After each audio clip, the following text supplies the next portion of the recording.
रीवा दर्शन में आपका स्वागत है। मैं हूं उपेंद्र द्विवेदी। आइए जानते हैं क्या है आज की प्रमुख खबरें। रीवा में पकड़ा गया फर्जी पास बनाने वाला गिरोह। लॉकडाउन में पैसे लेकर बनाया जाता था फर्जी पास। लॉकडाउन के तीसरे फेज में लोगों को मिलेगी राहत। 4 मई से 17 मई तक जारी रहेगा लॉकडाउन। हैदराबाद से साइकिल चलाकर रीवा पहुंचे दर्जनों लोग। इनको जाना है उत्तर प्रदेश। और लॉकडाउन के दौरान नियमों का पालन करते हुए वर वधू मास्क लगाकर लिए 7 फेरे। इन खबरों को आगे हम विस्तार से देखते हैं।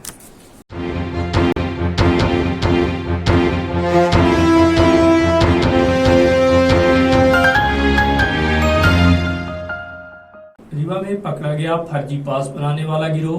कोरोना संक्रमण की वजह से भारत सरकार के आह्वान पर इस महामारी से बचने देश भर में लॉकडाउन किया गया, जिससे लोग अपने अपने घरों में रहें तथा सोशल डिस्टेंसिंग का पालन कर सकें। लेकिन इस बीच पैसा कमाने की लालच में रीवा के कुछ लोगों द्वारा पैसा लेकर फर्जी पास बनाने का गोरख धंधा शुरू कर दिया गया, जिसकी जानकारी लगते ही पुलिस व प्रशासन हरकत में आया और इस फर्जी बाड़े में जुटे 2 आरोपियों को गिरफ्तार करते हुए उनके पास से फर्जी दस्तावेज समेत अन्य दस्तावेज व प्रिंटर बरामद किए गए। की गई कार्यवाही के संबंध में नगर पुलिस अधीक्षक SS बघेल ने बताया कि SDM, तहसीलदार एवं थाना प्रभारी की फर्जी सील एवं सिग्नेचर कर जाली पास बनाने वाले गिरोह का पर्दाफाश किया गया है, जिनके खिलाफ IPC की धारा 420 समेत अन्य धाराओं के तहत कार्यवाही की गई है। इस फर्जीवाड़े में आरोपी सुरेंद्र सोंधिया और सूरज तिवारी को सिविल लाइन पुलिस द्वारा गिरफ्तार किया गया है। माना यह जा रहा है कि इस मामले में कई जिम्मेदार अधिकारी एवं कर्मचारियों की भी भूमिका संदिग्ध है। पकड़े गए शातिर अपराधियों द्वारा 1500 रुपए से लेकर 3000 तक में लोगों को पास जारी कर उनसे मोटी रकम ऐंठी जाती थी। ये मामला ये है कि अभी आपको मालूम है जब से लॉकडाउन चल रही है की स्थिति चल रही है रीवा शहर में, तो बहुत सारे लोगों को ऐसी आवश्यकताएं आती हैं कि उनके द्वारा कलेक्ट्रेट से बाहर जाने के लिए पास बनवाया जाता है। श्री दिनेश कुमार पटेल ये ग्राम बांस थाना गढ़ निवासी हैं और आवश्यक कार्य से ये कलेक्ट्रेट गए थे मुंबई जाने के लिए पास बनवाने के लिए। तो वहाँ कलेक्ट्रेट के पास में जो है आपको मालूम है स्टाम्प वेंडर बैठते हैं, तो वहाँ सूरज तिवारी नाम के स्टाम्प वेंडर हैं जो बैकुंठपुर के रहने वाले हैं और उनके एक साथी हैं सुरेंद्र सोंधिया जो अस्पताल चौराहा रीवा के रहने वाले हैं। वहाँ इन लोगों से मुलाकात होती है दिनेश पटेल की और उनके द्वारा ये कहा जाता है कि भाई हमको आप 2000 रुपये दे दीजिए और हम आपको पास बनवा के दे देंगे। ये सीधे साधे आदमी थे, उनको 2000 में 1400 रुपये उनको दिए और ये अगले दिन उन्होंने पास बनवा के इनको दे दिया। अब ये दिनेश पटेल को शंका हुई कि कहीं ऐसा ना हो कि हमारा पास फर्जी हो, क्योंकि हम कलेक्ट्रेट किसी अधिकारी से तो मिले नहीं हैं। तो वो सिविल लाइन थाना पहुँचे, वहाँ के थाना प्रभारी को उन्होंने पास दिखाया। तो थाना प्रभारी को भी उस पास को देख कर शंका हुई और उन्होंने उसका सत्यापन कलेक्ट्रेट से किया। तो सत्यापन करने पर जानकारी मिली कि न तो इसमें कलेक्ट्रेट के किसी सक्षम अधिकारी के हस्ताक्षर हैं और न इसमें जो सील लगी हुई है उस तरह की सील का उपयोग कलेक्ट्रेट में किया जाता है। इस आशंका के आधार पर सत्यापन के पश्चात जो है थाना प्रभारी द्वारा उक्त दोनों लोग सूरज तिवारी और सुरेंद्र सोंधिया के खिलाफ जो है धारा 420, 467, 468, 471 एवं 34 भारतीय दंड विधान के तहत अपराध पंजीबद्ध किया गया है। पास बनाने वाले दोनों व्यक्तियों को हिरासत में लिया गया है, उनसे पूछताछ की जा रही है। सभी तक कुछ पता चला कहाँ वितरित करते थे, कब से चालू किए? अभी थोड़ी देर पहले इनको हिरासत में लिया गया है और हम अभी विवेचना जो है अनुसंधान जो है जारी है और मुझे लगता है कि शाम तक सारी बातें पता चल जाएंगी और हम लोग दोबारा आपसे फिर शेयर करेंगे। हैदराबाद से साइकिल चलाकर रीवा पहुंचे यूपी के दर्जनों श्रमिक। एक तरफ केंद्र व प्रदेश सरकारों की पहल पर बाहर फंसे श्रमिकों के लिए कई व्यवस्थाएं बनाए जाने के दावे किए जा रहे हैं, वहीं इस दिशा में लगातार पहल भी जारी है। लेकिन बाहर फंसे लोगों के पास जब किसी तरह की कोई उम्मीद नहीं बची तो ये लोग साइकिल व पैदल चलकर हजारों किलोमीटर दूर से अपने गंतव्य के लिए रवाना होने को मजबूर हो रहे हैं। लॉकडाउन की वजह से पूरे देश भर में किस तरह की तबाही है और लोग कैसी कैसी मुसीबतें झेल रहे हैं, इस बात को दर्शाती हमारी ये रिपोर्ट, जिसमें कोरोना संक्रमण की वजह से किए गए लॉकडाउन की वजह से जहां हजारों लाखों कारोबार बंद हुए, वहीं श्रमिकों एवं वहां काम करने वाले लोगों पर भी संकट के पहाड़ टूट पड़े। रोज कमाने खाने वाले लोगों को खाने के लाले पड़ गए। पहले फेज के लॉकडाउन के बाद उम्मीदें लगाकर बैठे लोग उस समय और परेशान हो गए जब लॉकडाउन फेज 2 चालू हो गया। उसके बाद से तो बाहर फंसे लोग हर हाल में पैदल व साइकिल समेत अन्य व्यवस्थाओं से अपने गंतव्य को निकल पड़े। कुछ इसी तरह से लोग शनिवार को रीवा पहुंचे, जो विगत 19 अप्रैल से साइकिल से आज 2 मई यानी 13 दिन बाद रीवा पहुंचे, जिन्हें यूपी जाना है। हैदराबाद से साइकिल चलाकर रीवा तक पहुंचे लोगों से जब हमारी बात हुई तो सुनिए इन लोगों ने जो अपनी आप बीती बताई। कोया कंपनी में काम करते थे, वहाँ पे लॉकडाउन की वजह से बहुत दिक्कत हो रहा था। हाँ, खाने होने के लिए बहुत प्रॉब्लम था और रूम से बाहर आने जाना भी पूरा बंद हो गया था। हम लोग सोचे थे कि 14 तारीख को लॉकडाउन खुलेगा तो हम लोग गाँव जाएंगे। 14 तारीख के बाद लॉकडाउन नहीं खुला तो हम लोग कैसे भी पैसे घर से मंगाए और वहाँ से साइकिल लिए और 19 तारीख को वहाँ से निकले। साइकिल कैसे मिल गई आप लोगों को वहाँ लॉकडाउन? हम लोग वहाँ पे एक लोकल आदमी से बात किए थे कि हम लोग का थोड़ा प्रॉब्लम है, खाने पीने का प्रॉब्लम हो रहा है, हमको थोड़ा कुछ हेल्प कीजिए जाने के, हम लोग यहाँ से निकल जाए। वो बोले कि पैदल चले जाओ, पैदल इतना दूर आना बहुत मुश्किल हो रहा था। हम लोग सोचे उससे अच्छा थोड़ा साइकिल ले लेंगे कुछ मदद हो जाएगा। कहाँ जाना है आपको? हम लोग को गोरखपुर जाना है, कुशीनगर जिले में। वहाँ से पहुँचे हैं आप लोग, कब चले हैं? हम 19 तारीख को वहाँ पे चले। लगभग कितने किलोमीटर का आप लोगों ने सफर तय किया? कम से कम 1000 से ही ज़्यादा हो गया, 1100 कितना हो रहा है।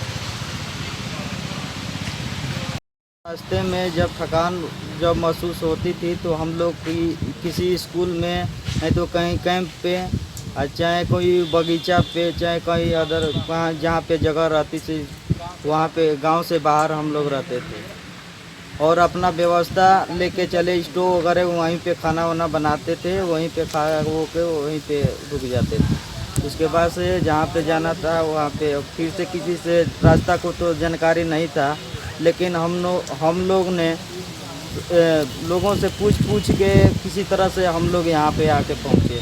इस दौरान रास्ते में किस तरह की कठिनाइयाँ आप लोगों को आई? शासन प्रशासन द्वारा कितनी मदद की गई आप लोगों को? शासन द्वारा हम लोगों को एक जगह से बढ़िया से हेल्प मिला कि हम लोगों को कुछ दूर ला के हम लोगों को छोड़े। वो लोग वो टेलर पे हम लोगों को बैठा के उधर से कोयला वाला गाड़ी पे हम लोगों को इधर में बस 100-150 किलोमीटर के लगभग में वो लोग हम लोगों को पहुंचाए।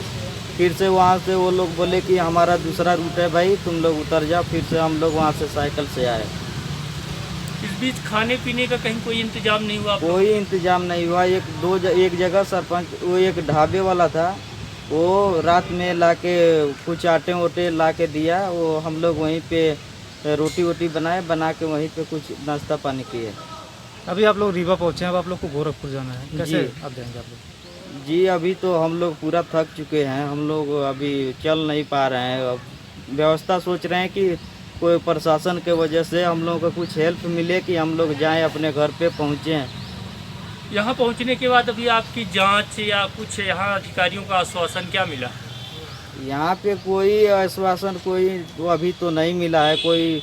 तो वहाँ पे हम लोग पुलिस स्टेशन पे गए, वहाँ पे वो लोग बोलेगा कि यहाँ पे तुम्हारा कोई हेल्प नहीं मिल सकता है। हम लोग बोलेगा कि अरे साहब कम से कम इतना तो हेल्प कर दीजिए कि हम लोगों को कोई गाड़ी दिलवा दीजिए, नहीं तो वहाँ पे तो वो लोग बोले कि यहाँ पे कोई हेल्प नहीं मिल सकता है। तब हम लोग पूछते पुलिस कंट्रोल रूम पे आके यहाँ पे पहुँचे हैं। लगभग कितने दिन का सफर आपका ये रहा? जी हम लोगों का 19 तारीख से शाम को 5 बजे वहाँ से रूम से निकले और यहाँ पे अभी तो आज 2 तारीख है। लॉकडाउन के दौरान मास्क लगाकर वर-वधू ने लिए 7 फेरे। रीवा शहर में शुक्रवार को प्रशासनिक अनुमति से एक वैवाहिक आयोजन संपन्न हुआ, जहां 20 लोग शादी समारोह में शामिल होकर वर-वधू को आशीर्वाद देकर विधिवत शादी को संपन्न कराया। इस दौरान शादी समारोह में दूल्हा पक्ष से 6 लोग तथा वधू पक्ष से महज 7 लोग ही शामिल हुए। सादे समारोह के साथ वैवाहिक मंत्रोच्चार से विवाह संपन्न हुआ। इस वर्ष लॉकडाउन की वजह से शादी समेत अन्य समारोहों पर बुरा प्रभाव पड़ा है। कई शादियां लॉकडाउन की वजह से कैंसिल भी की गई हैं। लेकिन इसी बीच शुक्रवार को चुराटा स्थित एक सादे समारोह के बीच वर-वधू ने 7 फेरे लिए। शादी का मतलब बैंड बाजा, बारात, डीजे की धुन पर नाचते गाते लोग, जो कि एक यादगार पल माना जाता है। लेकिन कोरोना महामारी के चलते सारी की सारी चीजें प्रतिबंधित हैं, जिसके कारण शादी ब्याह का पूरा सिस्टम ही बिगड़ गया है। लेकिन इसी बीच प्रशासनिक अनुमति लेकर बाकायदा सोशल डिस्टेंसिंग का पालन करते हुए मास्क लगाकर बजरंग नगर निवासी नितिन शुक्ला शादी रचाने स्वयं ड्राइव करते हुए पहुंचे और अनिल गर्ग की पुत्री अपराजिता को अपनी जीवन साथी बनाने वैदिक मंत्रोच्चार के साथ 7 फेरे लेकर विवाह बंधन में बंध गए और यह शादी दोनों लोगों के लिए यादगार पल बन गई। इस शादी समारोह को दोनों परिवार के लोगों ने ऑनलाइन देखा और वहीं आशीर्वाद भी दिया। शादी में शामिल होने 20 लोगों की अनुमति थी, लेकिन महज 13 लोग ही शामिल रहे। शादी के पश्चात वर और वधू ने समाज को कोरोना संक्रमण से बचने, मास्क लगाने सहित सोशल डिस्टेंसिंग का पालन करने का भी संदेश दिया। शादी के बंधन में बंधे वर वधू से बात हुई तो सुनिए इन्होंने क्या कहा। जैसा कि आप सबको मालूम है कि हमारा पूरा देश इस समय, पूरा देश ही नहीं बल्कि पूरा विश्व इस समय एक बहुत ही मुसीबत की घड़ी से गुजर रहा है, जिसमें हर आम आदमी, हर पब्लिक, हर परिवार अस्त व्यस्त है। इन सब को ध्यान रखते हुए आज मैं शादी करने जा रहा हूँ, जिसमें हमारी सासू माँ सीमा गर्ग जी इसको बहुत पहले से चाहती थी, जिसके कारण हम लेट होने के कारण अब यहाँ पे अभी इस प्रोग्राम को कार्यक्रम कर रहे हैं क्वारंटाइन में, और हमने सोशल डिस्टेंस और यहाँ के जितने भी नियम शासन के हैं उनको सभी को फॉलो करते हुए ये कार्यक्रम संपन्न कराया जा रहा है। हर दूल्हे का सपना होता है कि बाराती हो, बड़े धूमधाम के साथ हो, गाजे वाजे आए। जी। ऐसे में आपको अब कैसा लग रहा है? थोड़ा फील तो हो रहा है, पर पहले तो देश की सुरक्षा है, अपनी सुरक्षा है, और हम भी इसी देश में रहते हैं, तो इन सब चीज़ों को ध्यान में रखते हुए हम हर नियम का पालन करते हुए और बराबर कम संख्या में शादी का कार्यक्रम कर रहे हैं। Good name? नितिन शुक्ला। अच्छा फील हो रहा है, क्योंकि जो है क्या है कि मेरी मम्मा चाहती रही है कि शुभ काम में देरी नहीं करनी चाहिए, इसलिए सिंपल तरीके से शादी हो रही है। और पता नहीं लॉकडाउन अभी कितने दिन तक लोगों को प्रभावित करता है, जनजीवन इतना ज़्यादा अस्त व्यस्त हो गया है, इसलिए जो है सिंपल तरीके से शादी करना बेहतर है। हमारे दामाद हैं नितिन शुक्ला, इनकी भी इच्छा थी कि शादी में देरी नहीं करनी चाहिए, तो ये जो सास और दामाद थे, ये दोनों की बड़ी इच्छा थी कि भाई जल्दी शादी हो जाए, और ये था कि भाई धूमधाम से की जाए, लेकिन इस समय चूँकि धूमधाम से नहीं हो सकता है, तो जो अपना ये समय चल रहा है उसको देखते हुए, देश की सुरक्षा को देखते हुए बिल्कुल 6 लोग वो आए हैं और 7 लोग हमारी ओर से हैं।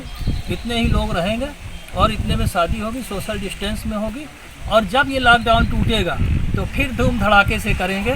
और हम जो है नशा खोरी और ये डीजे और इन सब आडंबरों को हम हमेशा अवॉइड किए हैं, तो ये तो भगवान ने हमारे लिए एक वरदान दिया कि हमको जो है तो ये मना नहीं करना पड़ा कि भैया हमारे दरवाजे में कोई शराब पी के ना आए, कोई नशा करके ना आए, हैं कोई ऐसा ना आए, तो भगवान ने अपने आप ऐसी व्यवस्था कर दी, और इसके लिए हम भगवान को धन्यवाद देते हैं और भगवान से प्रार्थना करते हैं कि जल्दी से जल्दी ये संकट देश से ख़त्म हो, और जिससे कि सब लोग सुरक्षित रहें, और सब आप लोगों की शुभकामनाएं हमारे बच्चों के ऊपर रहें, ऐसा आशीर्वाद दीजिए। धन्यवाद। कंटेनमेंट एरिया में सुविधाओं का अभाव। डॉक्टर सिंघल के बाद उनकी बेटी व बहन के कोरोना पॉजिटिव पाए जाने के बाद उस पूरी एरिया को कंटेनमेंट जोन में रखा गया है, जिसके बाद वहां रहने वाले लोगों के सामने कई समस्याएं खड़ी हो चुकी हैं। कंटेनमेंट एरिया का जायजा लेने पहुंची रीवा दर्शन की टीम ने इस एरिया में रह रहे कई लोगों से बात की, तो लोगों ने कहा कि ना तो यहाँ कचरा वाले आ रहे हैं, न दूध सहित अन्य जरूरी सामान उपलब्ध हो पा रहा है, जिसकी वजह से कई समस्याएं यहाँ रह रहे लोगों के सामने खड़ी हो गई हैं। अरे यहाँ पे जिस दिन से एक दिन बांस बंधा, दूसरे दिन जाली बंध हुई, ना उस दिन से कोई सब्जी वाला आया, ना दूध वाला आया, ना कचड़ा वाला आया। 5 दिन का कचड़ा इकट्ठा करके रखा हूँ जो घर में बदबू मार रहा है। कहाँ फेंके उसको, कोई सुविधा नहीं। आज तक यहाँ चूना तक नहीं डाला गया, सैनिटाइजर तो बहुत दूर की बात है। स्वास्थ्य विभाग का कोई नहीं आया था? नहीं, कोई नहीं आया। एक दिन एक महिला आई थी कि कोई बीमार तो नहीं है, इसके अलावा कोई नहीं आया, वो भी परसों। ये जो कंटेनमेंट एरिया बनाया गया है यहाँ पे, तो यहाँ पे आप लोगों को सुविधाएं मिल रही हैं, खाने पीने की व्यवस्थाएं हो रही हैं? यहाँ कोई सुविधा नहीं है भैया, हो रही है अभी तक में।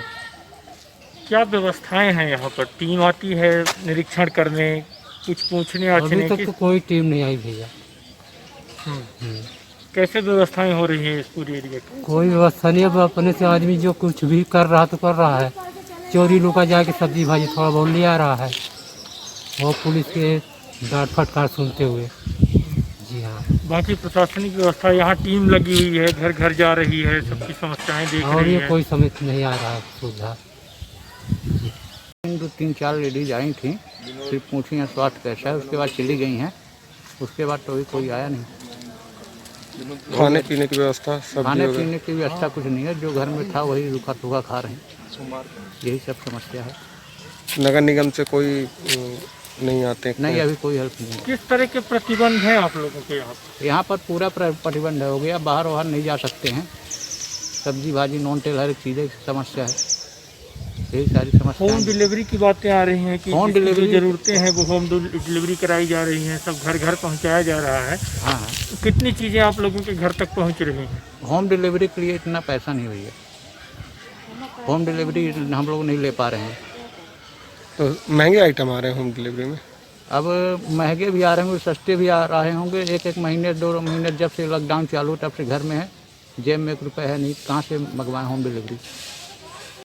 वहीं इस मसले को लेकर जब वार्ड पार्षद विनोद शर्मा से बात की गई तो उन्होंने इसे दुर्भाग्य बताया और प्रशासनिक लापरवाही करार देते हुए कहा कि यहाँ अंग्रेजों की जेल की तरह लोग रह रहे हैं, लेकिन कोई सुविधाएं उपलब्ध नहीं कराई जा रही हैं। इतना ही नहीं, ग्रीन जोन को लेकर प्रशासन का दोहरा मापदंड बताया और जिला प्रशासन को जिम्मेदार ठहराया। निश्चित तौर पे जब रीवा में कोरोना के पेशेंट पाए गए, दुर्भाग्य कहें कि इसी वार्ड से शुरुआत हुई, और अब किस तरह शुरुआत हुई मैं उसमें नहीं जाना चाहता, पर ये वार्ड का कुछ हिस्सा कंटेनमेंट एरिया घोषित है। सोशल मीडिया और अन्य टीवी चैनलों में, मीडिया में हमने भी देखा, हमने पाया कि रीवा के कलेक्टर ने बहुत सारे लिस्ट बनाई है, उसमें लिखा है कि ऐसा ऐसा प्रोटोकॉल है, ऐसी टीम आएगी, ऐसे लोग जाएंगे। यदि आप ग्राउंड रिपोर्ट पे आए हैं और यहाँ पे देख रहे हैं, लोग गेहूं नहीं पिसा रहे, लोग दूध नहीं पा रहे, लोग सब्जी नहीं पा रहे, इवन अंग्रेज़ों की जेल से बदतर ज़िंदगी गुजारने में मजबूर हैं। जो छोटे तबके के कर्मचारी हैं, चाहे वो पुलिस विभाग के हों, चाहे स्वास्थ्य विभाग के हों, या हमारे नगर निगम के हों, जो छोटे तबके के कर्मचारी, उनको बिना किट के अंदर घुसेड़ दिया जाता है और यहाँ तक ये कहा गया कि हम उनको क्वारंटाइन किया गया है।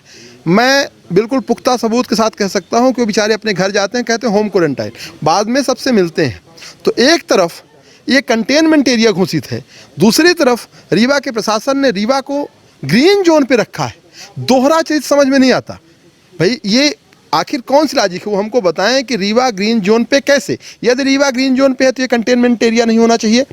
डिंडोरी में 1 केस है, वो येलो जोन में है। शहडोल में 3 केस हैं, वो येलो जोन में है। और रीवा में भी 3 केस हैं। चूँकि एक डॉक्टर साहब हैं, वो चले गए, उनकी रिपोर्ट जो निगेटिव है वो कीमो के मरीज़ हैं, और कीमो का मरीज़ बड़े से बड़ा चिकित्सक भी कह सकता है, कभी उसकी रिपोर्ट पॉजिटिव आएगी, कभी उसकी निगेटिव आएगी। क्योंकि उन्हीं के परिवार के 2 सदस्य हैं। ये कोरोना महामारी किसी को भी हो सकती है, देख के जाति धर्म ऊंच नीच से नहीं आती। तो इसको हमको विधिवत पूरी प्रोटोकॉल के साथ यह देखना पड़ेगा कि ईश्वर न करे कि और आगे बढ़े। इसलिए इसको या तो ग्रीन जोन से येलो जोन में रखें, या तो हमारे वार्ड के एरिया को, कंटेनमेंट एरिया को हटा दें।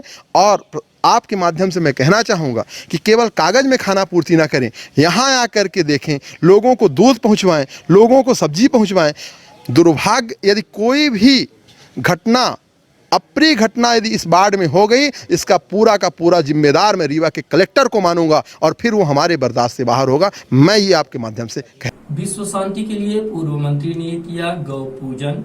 रीवा विधायक व पूर्व मंत्री राजेंद्र शुक्ल ने शनिवार को लक्ष्मण बाग मंदिर पहुंचकर भगवान जगन्नाथ स्वामी, माता सीता व वीर बजरंगबली का दर्शन करने के पश्चात गौशाला में गौ माता वैष्णवी की पूजा अर्चना की। विश्वव्यापी इस कोरोना संक्रमण के चलते दुनिया भर में तबाही मची हुई है। इस संकट से देश, प्रदेश व रीवा को उबारने पूजा अर्चना करते हुए हवन किया गया तथा ईश्वर से प्रार्थना करते हुए कोरोना से मुक्ति दिलाए जाने की कामना की गई। इस दौरान पूर्व मंत्री ने गौशाला के इंतजाम का भी जायजा लिया। इस अवसर पर पूर्व गौ संवर्धन समिति उपाध्यक्ष राजेश पांडे, महेंद्र सराफ, धर्माधिकारी दीनानाथ शास्त्री, कृष्णकांत, युवा नेता चेतन तिवारी सहित गौशाला प्रबंधक अंकित मिश्रा समेत अन्य लोग मौजूद रहे। जमीनी विवाद के चलते लड़की की इज्जत के साथ की जा रही खिलवाड़, शनिवार को महिला थाने अपने परिजनों के साथ पहुंची नाबालिग किशोरी ने थाने में शिकायत दर्ज कराते हुए आरोपियों के ऊपर गंभीर आरोप लगाए। सगरा थाना क्षेत्र के ग्राम गंगहरा निवासी एक नाबालिग युवती महिला थाने पहुंची और बताया कि जमीनी विवाद के चलते विपिन द्विवेदी व इसके पिता गोकर्ण द्विवेदी द्वारा लगातार परेशान किया जा रहा है, जबकि मामला न्यायालय में विचाराधीन है। थाने शिकायत दर्ज कराने पहुंची पीड़ित किशोरी के माता पिता नहीं हैं, वहीं अपनी बड़ी मां के साथ शिकायत दर्ज कराने पहुंची थी। लेके आए थे कि आरी बारी तोड़ दिए, फोटो खींचते हैं, भगा देते हैं। इसको लड़की हमारे साथ रहती तो गंदी गंदी गाली दे रहे हैं वो लड़का विपिन। जब हम चले जाते हैं तो ये लड़की नहाती है, वहाँ नहाने में तो उसको बारी तोड़ के कुआं रूंध लिया गया। थोड़ा सा दिया बैठने के लिए तो बैठ के नहा के जब कपड़ा पहनते तो फोटो खींच ली। लड़की को धमकी देता, बार बार कहता कि यहाँ से भाग जाओ भाग जाओ। सगरा थाने में क्या बोले, रिपोर्ट वगैरह लिखी है सगरा थाना जी?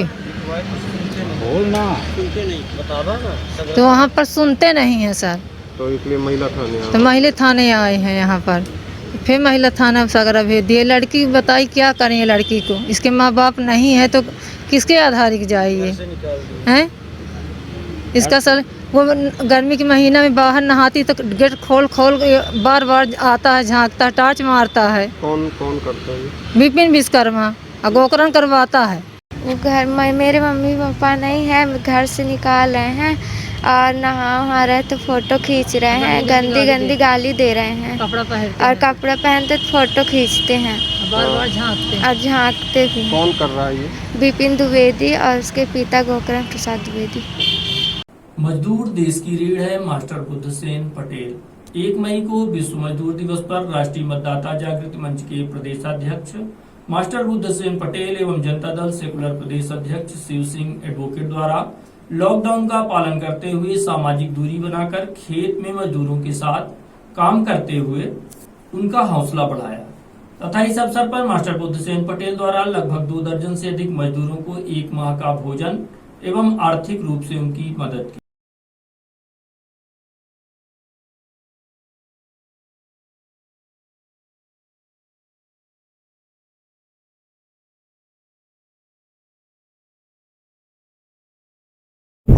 मजदूर दिवस के उपलक्ष्य में हम सभी मजदूरों के साथ में मिल कर के उनके काम में हाथ बटाए और उनके उज्जवल भविष्य को शुभकामना देते हुए ये कोरोना महामारी के दुखद संकट में सभी मजदूरों को संदेश दिए कि फिजिकल डिस्टेंस बना करके आदमी एक दूसरे से दूरी बना करके और अपने जीवन को चलाने के लिए निरंतर मजदूर खेत और खलिहान में हमेशा काम करता रहा है। इस बीमारी के समय में भी वो अपने काम से पीछे नहीं हटा। सबके लिए लॉकडाउन रहा, लेकिन मजदूरों के लिए कोई लॉकडाउन नहीं रहा। बहुत सारे मजदूर आज सड़क में घूम रहे हैं, अपने गंतव्य स्थान को जा रहे हैं, लेकिन इस दिवस पर भी किसी सरकार, इस बेरहम सरकार को कोई दया नहीं आई। बेचारे वो सभी अपने छोटे छोटे बच्चों को लेकर के सड़कों में जा रहे हैं और किसी भी दुर्घटना का शिकार भी हो रहे हैं। मैं आज इस संकट की घड़ी में मैं मजदूरों के साथ में कंधे से कंधा मिला करके उनके हर सुख दुख में मैं शामिल रहूंगा।